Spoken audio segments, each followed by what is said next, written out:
Welcome back to Ayush and Akanksha YouTube channel. ಮಳೆಗಾಲದಲ್ಲಿ ಮಲ್ಲಿಗೆ ಗಿಡಗಳಲ್ಲಿ ತುಂಬಾ ಸಮಸ್ಯೆಗಳು ಎದುರಾಗ್ತದೆ. ನಾನಾ ರೀತಿಯಾದ ರೋಗಗಳು ಬರುತ್ತದೆ. ಅದರಲ್ಲಿ ಮುಖ್ಯವಾಗಿ ಎಲೆಗಳ ಮೇಲೆ ಕಪ್ಪು ಅಥವಾ ಕಂದು ಬಣ್ಣದ ಚುಕ್ಕೆಗಳು ಬರುವಂತಹದ್ದು, ಹಾಗೆ ಎಲೆಗಳೆಲ್ಲ ಹಳದಿ ಆಗುವಂತಹದ್ದು, ಎಲೆಗಳೆಲ್ಲ ಉದುರಿ ಹೋಗುವಂತಹದ್ದು, ಹಾಗೆಯೇ ಗಿಡದ ಗೆಲ್ಲುಗಳು ಒಣಗಿ ಸಾಯುವಂತಹದ್ದು, ಹಾಗೆ ಬೇರಿನ ರೋಗ ಬರುವಂತಹದ್ದು, ಈ ರೀತಿಯಾಗಿ ಹಲವಾರು ರೋಗಗಳು ಮಳೆಗಾಲದಲ್ಲಿ ಎದುರಾಗ್ತದೆ. ಈ ರೀತಿಯಾದ ಹಲವಾರು ರೋಗಗಳಿಂದ ನಮ್ಮ ಮಲ್ಲಿಗೆ ಗಿಡಗಳನ್ನ ರಕ್ಷಿಸಲು ನಾವು ಬೋರ್ಡೋ ದ್ರಾವಣವನ್ನ ನಮ್ಮ ಗಿಡಗಳಿಗೆ ಹಾಕಬೇಕಾಗ್ತದೆ.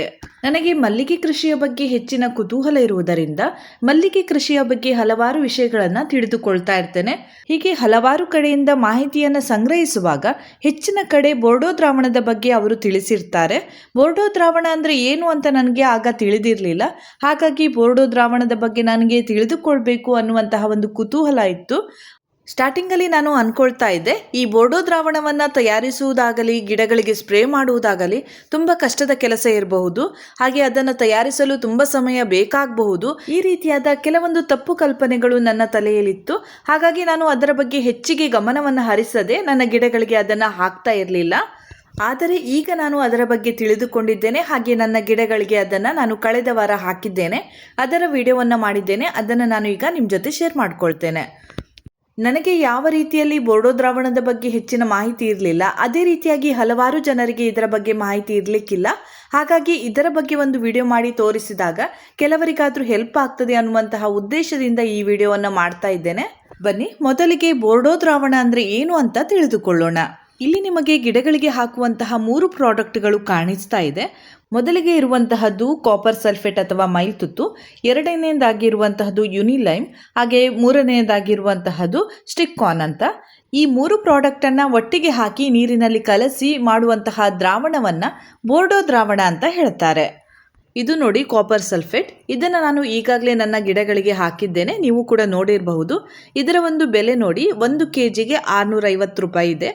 ಈ ಕಾಪರ್ ಸಲ್ಫೇಟನ್ನೇ ಮೈಲ್ತುತ್ತು ಅಂತ ಹೇಳ್ತಾರೆ. ಈ ವಿಷಯ ನನಗೆ ರೀಸೆಂಟಾಗಿ ಗೊತ್ತಾಯಿತು. ನಾನು ಕಾಪರ್ ಸಲ್ಫೇಟನ್ನು ನನ್ನ ಗಿಡಗಳಿಗೆ 2-3 ವರ್ಷದಿಂದ ಹಾಕ್ತಾ ಇದ್ದೇನೆ. ಆದರೂ ಕೂಡ ಕೆಲವರು ಮೈಲ್ತುತ್ತನ್ನು ಗಿಡಗಳಿಗೆ ಹಾಕಿದ್ರ ಅಂತ ಕೇಳಿದರೆ ಇಲ್ಲ ಅಂತ ಹೇಳ್ತಾ ಇದ್ದೆ. ಯಾಕಂದರೆ ನನಗೆ ಕಾಪರ್ ಸಲ್ಫೇಟ್ ಮತ್ತು ಮೈಲ್ತುತ್ತು ಒಂದೇ ಅಂತ ತಿಳಿದಿರಲಿಲ್ಲ. ನಾನು ಇಲ್ಲಿಯವರೆಗೆ ಬೇರೆ ಬ್ರ್ಯಾಂಡ್ನ ಕಾಪರ್ ಪೌಡರನ್ನು ಹಾಕ್ತಾ ಇದ್ದೆ. ನಾನು ಪ್ರಕೃತಿ ನರ್ಸರಿಯ ವಿಡಿಯೋ ಮಾಡಲು ಹೋದಾಗ ಅವರು ನನಗೆ ಇದು ಸಜೆಸ್ಟ್ ಮಾಡಿದರು. ಹಾಗಾಗಿ ನಾನು ಇದನ್ನು ಪರ್ಚೇಸ್ ಮಾಡಿದ್ದೆ. ಹಾಗೆ ಇನ್ನೊಂದು ಪ್ರಾಡಕ್ಟ್ ನೋಡಿ, ಯುನಿಲೈಮ್. ಇದು ಬೇರೆ ಏನೂ ಅಲ್ಲ, ಸುಣ್ಣ. ನನಗೆ ಹೆಚ್ಚಿನವರು ಗಿಡಗಳಿಗೆ ಸುಣ್ಣವನ್ನು ಹಾಕಿ ಅಂತ ಹೇಳಿದರು. ಸುಣ್ಣವನ್ನು ಹಾಕಲು ನನಗೆ ಸ್ವಲ್ಪ ಭಯ ಆಗ್ತಾ ಇತ್ತು. ಅದನ್ನು ಕೂಡ ನಾನು ವಿಡಿಯೋದಲ್ಲಿ ತಿಳಿಸಿದ್ದೆ. ಈಗ ನಾನು ಈ ಸುಣ್ಣವನ್ನು ಪರ್ಚೇಸ್ ಮಾಡಿದ್ದೇನೆ, ಬೋರ್ಡೋ ಸುಣ್ಣ. ಇದರ ಒಂದು ಬೆಲೆ ನೋಡಿ 50 ರೂಪಾಯಿ. ಹಾಗೆ ಇನ್ನೊಂದು ಪ್ರಾಡಕ್ಟ್ ನೋಡಿ, ಸ್ಟಿಕ್ಕಾನ್. ಇದನ್ನು ನಾವು ಮಳೆಗಾಲದಲ್ಲಿ ಮಾತ್ರ ಹಾಕಬೇಕಾಗ್ತದೆ. ಅಂದರೆ ಇದು ಗಮ್ ರೀತಿಯಾದ ಒಂದು ಲಿಕ್ವಿಡ್ ಇರ್ತದೆ. ಇದರ ಒಂದು ಬೆಲೆ ನೋಡಿ 70 ರೂಪಾಯಿ, 100 ml ಇರ್ತದೆ. ಹೀಗೆ ನಾನು ಈ 3 ಪ್ರಾಡಕ್ಟನ್ನು ಪ್ರಕೃತಿ ನರ್ಸರಿಯಿಂದ ಪರ್ಚೇಸ್ ಮಾಡಿದ್ದು. ಇದನ್ನು ಪರ್ಚೇಸ್ ಮಾಡಿ ಸಾಧಾರಣ 1.5 ತಿಂಗಳಾಯಿತು. ನೀವು ಆಗ ಹಾಕಿದಂತಹ ವಿಡಿಯೋ ನೋಡಿರಬಹುದು. ಆ ಸಮಯದಲ್ಲಿ ನಾನು ಇದನ್ನೆಲ್ಲ ಪರ್ಚೇಸ್ ಮಾಡಿದ್ದು. ಗಿಡಗಳಿಗೆ ಹಾಕಬೇಕು ಅಂತ ಅಂದ್ಕೊಳ್ತಾ ಇದ್ದೆ, ಆದರೆ ಸಾಧ್ಯ ಆಗಿರಲಿಲ್ಲ. ಕಳೆದ ವಾರ ಇದನ್ನು ನಾನು ನನ್ನ ಗಿಡಗಳಿಗೆ ಹಾಕಿದ್ದೆ. ಇದನ್ನು ಗಿಡಗಳಿಗೆ ಹಾಕುವಂತಹ ಸರಿಯಾದ ಸಮಯ ಯಾವುದು ಅಂದರೆ ಮಳೆಗಾಲದ ಪ್ರಾರಂಭ ಅಂತ ಹೇಳಬಹುದು. ಮಳೆಗಾಲದ ಪ್ರಾರಂಭದಲ್ಲಿ ನಾವು ಗಿಡಗಳಿಗೆ ಹಾಕಿದಾಗ ಗಿಡಗಳಿಗೆ ಬರುವಂತಹ ನಾನಾ ರೀತಿಯಾದ ರೋಗಗಳನ್ನು ತಡೆಗಟ್ಟಬಹುದು. ಹಾಗೆ ಗಿಡಗಳ ಮೇಲ್ಪದರದಲ್ಲಿ ಕಪ್ಪು ಬಣ್ಣದ ಪಾಮಾಚಿ ರೀತಿಯಲ್ಲಿ ಬರ್ತದೆ, ಅದನ್ನು ಕೂಡ ನಾವು ಕಂಟ್ರೋಲ್ ಮಾಡಬಹುದು. ಹೀಗೆ ಬೋರ್ಡೋ ದ್ರಾವಣವನ್ನು ನಾವು ಗಿಡಗಳಿಗೆ ಹಾಕುವುದರಿಂದ ಹಲವಾರು ಬೆನಿಫಿಟ್ ಇದೆ ಅಂತಲೇ ಹೇಳಬಹುದು. ಈ ಬೋರ್ಡೋ ದ್ರಾವಣವನ್ನು ನಾವು ಗಿಡಗಳಿಗೆ ಹಾಕುವಾಗ ಸರಿಯಾದ ರೀತಿಯಲ್ಲಿ ಅದನ್ನು ತಯಾರಿಸಿ ಗಿಡಗಳಿಗೆ ಸಿಂಪಡಿಸಬೇಕಾಗ್ತದೆ. ಈಗ ನಾನು ಬೋರ್ಡೋ ದ್ರಾವಣವನ್ನು ಯಾವ ರೀತಿಯಲ್ಲಿ ತಯಾರಿಸಬೇಕು ಅಂತ ಮಾಹಿತಿಯನ್ನು ನೀಡ್ತೇನೆ. ನೋಡಿ, ಇಲ್ಲಿ ನಾನು 2 ಬಕೆಟನ್ನು ತೆಗೆದುಕೊಂಡಿದ್ದೇನೆ. ಇದು ಪ್ಲಾಸ್ಟಿಕ್ ಬಕೆಟೇ ಆಗಿರಬೇಕು. ಅಲ್ಯೂಮಿನಿಯಂ, ತಾಮ್ರ, ಕಬ್ಬಿಣ ಈ ರೀತಿಯಾದ ಬೇರೆ ಯಾವುದೇ ಪಾತ್ರೆಯಲ್ಲಿ ನಾವು ಈ ಮಿಶ್ರಣವನ್ನು ಮಾಡಬಾರ್ದು. ಇದು ಪೇಂಟ್ ಬಕೆಟ್ ಆಗಿರುವುದರಿಂದ ಸ್ವಲ್ಪ ಕಲರ್ ಆ ರೀತಿಯಾಗಿದೆ. ಹಾಗೆ ನೀವು ಉಪಯೋಗಿಸುವಂತಹ ಬಕೆಟನ್ನು ಯೂಸ್ ಮಾಡಬೇಡಿ, ವೇಸ್ಟ್ ಆಗಿರುವಂತಹ ಬಕೆಟನ್ನೇ ಯೂಸ್ ಮಾಡಿ.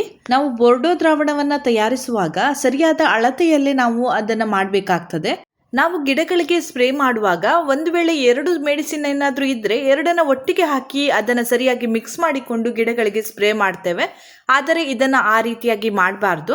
ಮೈಲ್ತುತ್ತು ಮತ್ತು ಸುಣ್ಣವನ್ನು ಬೇರೆ ಬೇರೆಯಾಗಿ ಮಿಕ್ಸ್ ಮಾಡಿದ ನಂತರ ನಾವು ಅದನ್ನು ಒಟ್ಟಿಗೆ ಹಾಕಿ ನಂತರ ಗಿಡಗಳಿಗೆ ಸ್ಪ್ರೇ ಮಾಡಬೇಕಾಗ್ತದೆ.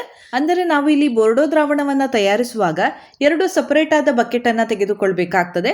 2 ಬಕೆಟ್ನಲ್ಲೂ ಕೂಡ 50 ಲೀಟರ್ ನೀರನ್ನು ಹಾಕಿಕೊಳ್ಬೇಕು. ಹಾಗೆ 50 ಲೀಟರ್ ನೀರಿಗೆ 1 kg ಆಗುವಷ್ಟು ಮೈಲ್ತುತ್ತನ್ನು ಹಾಕಿ ಸರಿಯಾಗಿ ಮಿಕ್ಸ್ ಮಾಡಿಕೊಳ್ಬೇಕು. ಹಾಗೆಯೇ ಇನ್ನೊಂದು ಬಕೆಟ್ನಲ್ಲಿರುವಂತಹ 50 ಲೀಟರ್ ನೀರಿಗೆ ಸುಣ್ಣವನ್ನು ಹಾಕಿ ನಾವು ಸರಿಯಾಗಿ ಮಿಕ್ಸ್ ಮಾಡಿ ಇಟ್ಕೊಳ್ಬೇಕು. ನಂತರ ಈ 2 ದ್ರಾವಣವನ್ನು ಒಟ್ಟಿಗೆ ಸೇರಿಸಿ ಗಿಡಗಳಿಗೆ ಸಿಂಪಡಿಸಬೇಕಾಗ್ತದೆ. ನಾವು ಹೀಗೆ ಮಾಡಿದಾಗ ಟೋಟಲ್ ಆಗಿ 100 ಲೀಟರ್ ನೀರು ಆಗ್ತದೆ. ಆದರೆ ನಮಗೆ ಅಷ್ಟೊಂದು ನೀರು ನಮ್ಮ ಗಿಡಗಳಿಗೆ ಸಿಂಪಡಿಸುವ ಅಗತ್ಯ ಇರುವುದಿಲ್ಲ. ಹಾಗಾಗಿ ನಾನು ಇಲ್ಲಿ ನನ್ನ 45 ಗಿಡಗಳಿಗೆ ನಾನು ಯಾವ ರೀತಿಯಲ್ಲಿ ಈ ದ್ರಾವಣವನ್ನು ತಯಾರಿಸಿಕೊಂಡಿದ್ದೇನೆ, ಅದನ್ನು ನಾನು ಯಾವ ರೀತಿಯಲ್ಲಿ ಗಿಡಗಳಿಗೆ ಸಿಂಪಡಿಸಿದ್ದೇನೆ ಅದನ್ನು ನಾನು ನಿಮ್ಮ ಜೊತೆ ಶೇರ್ ಮಾಡ್ಕೊಳ್ತೇನೆ. ನಾನು ಇಲ್ಲಿ ಸ್ಪೂನ್ನ ಅಳತೆಯಲ್ಲಿ ಸ್ವಲ್ಪ ಪ್ರಮಾಣದಲ್ಲಿ ಈ ಬೋರ್ಡೋ ದ್ರಾವಣವನ್ನು ಮಾಡಿಕೊಳ್ತೇನೆ. ಹಾಗೆ ಗಮ್ ಲಿಕ್ವಿಡ್ ರೀತಿಯಲ್ಲಿರುವುದರಿಂದ ಈ ರೀತಿಯಾದ ಒಂದು ಅಳತೆಯ ಮುಚ್ಚಳವನ್ನು ತೆಗೆದುಕೊಂಡಿದ್ದೇನೆ. ಹಾಗೆ ಇಲ್ಲಿ 2 ಬಕೆಟ್ನಲ್ಲೂ ಕೂಡ 10 ಲೀಟರ್ನಷ್ಟು ನೀರನ್ನು ತೆಗೆದುಕೊಂಡಿದ್ದೇನೆ.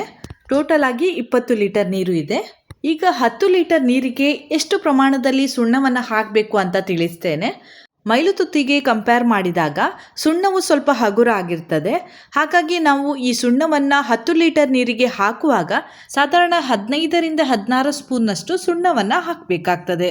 ಹಾಗೆಯೇ ನಾವು ಮೈಲ್ತುತ್ತನ್ನು 10 ಲೀಟರ್ ನೀರಿಗೆ ಹಾಕುವಾಗ ಸಾಧಾರಣ ಈ ಸ್ಪೂನ್ನಲ್ಲಿ 10ರಿಂದ 11 ಸ್ಪೂನ್ನಷ್ಟು ನಾವು ಹಾಕಬೇಕಾಗ್ತದೆ. ಹಾಗೆ ನಾವು ಈ ಗಮ್ಮನ್ನು ಹಾಕುವಾಗ 1 ಲೀಟರ್ಗೆ 1 ml ನಂತೆ 10 ಲೀಟರ್ಗೆ 10 ml ತನಕ ನಾವು ಗಮ್ಮನ್ನು ಹಾಕಬಹುದು.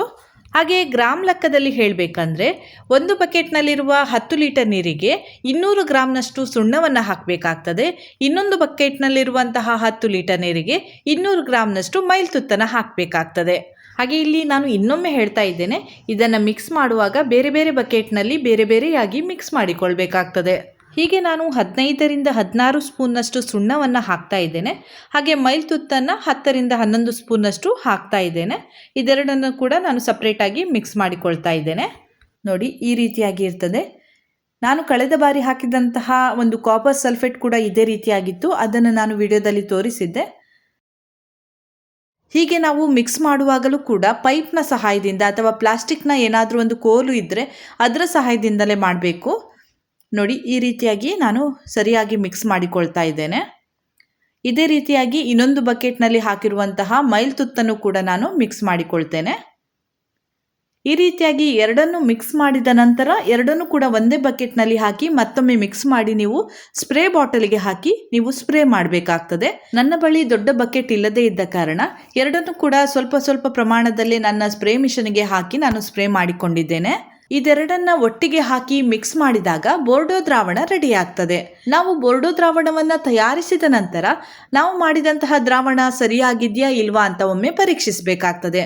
ಅದು ಯಾವ ರೀತಿ ಅಂತ ಈಗ ನಿಮಗೆ ತೋರಿಸ್ತೇನೆ. ನೋಡಿ, ಇದು ಹೊಸದಾದ ಮೊಳೆ. ಇದನ್ನು ನಾನು ಈಗ ಬೋರ್ಡೋ ದ್ರಾವಣದಲ್ಲಿ ಹಾಕಿ ಇಡ್ತಾ ಇದ್ದೇನೆ.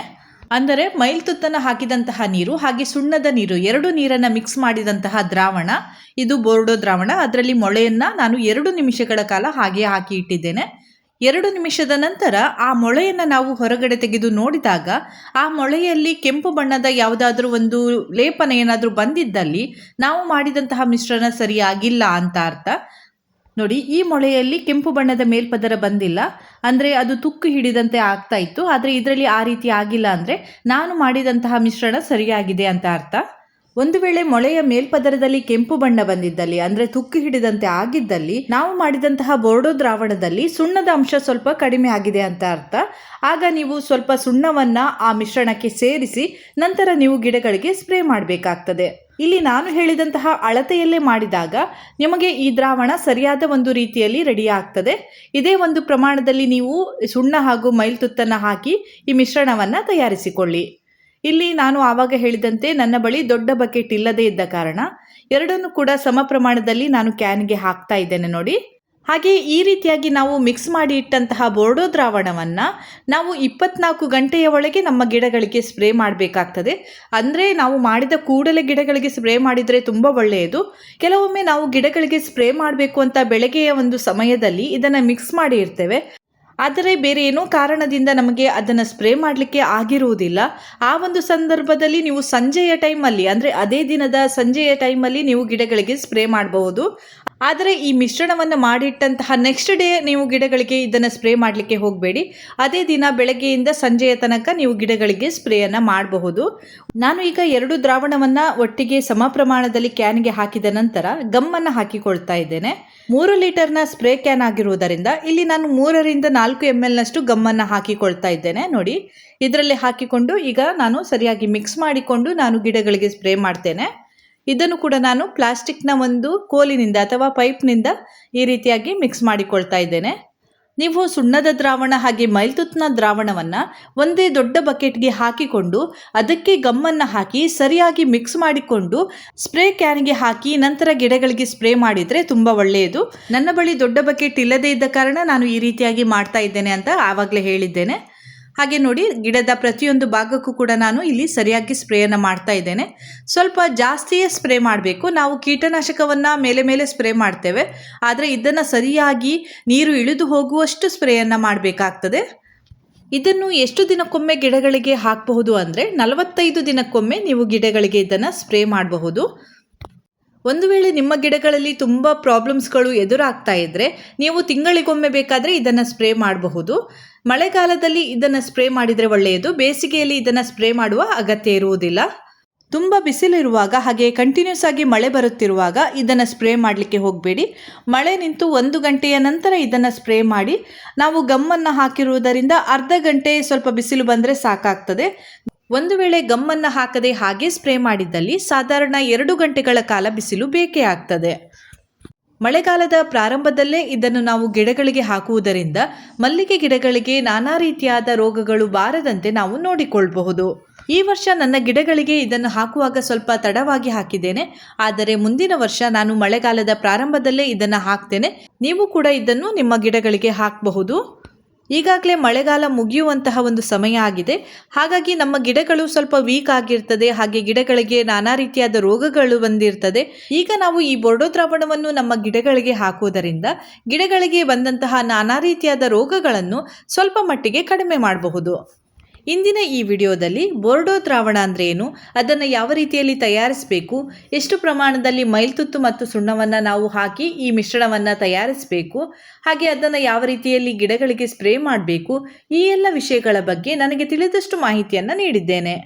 ಇಲ್ಲಿಗೆ ಇಂದಿನ ಈ ವಿಡಿಯೋವನ್ನು ಮುಗಿಸ್ತಾ ಇದ್ದೇನೆ. ಮುಂದಿನ ವಿಡಿಯೋದಲ್ಲಿ ಮತ್ತೆ ಭೇಟಿ ಆಗ್ತೇನೆ.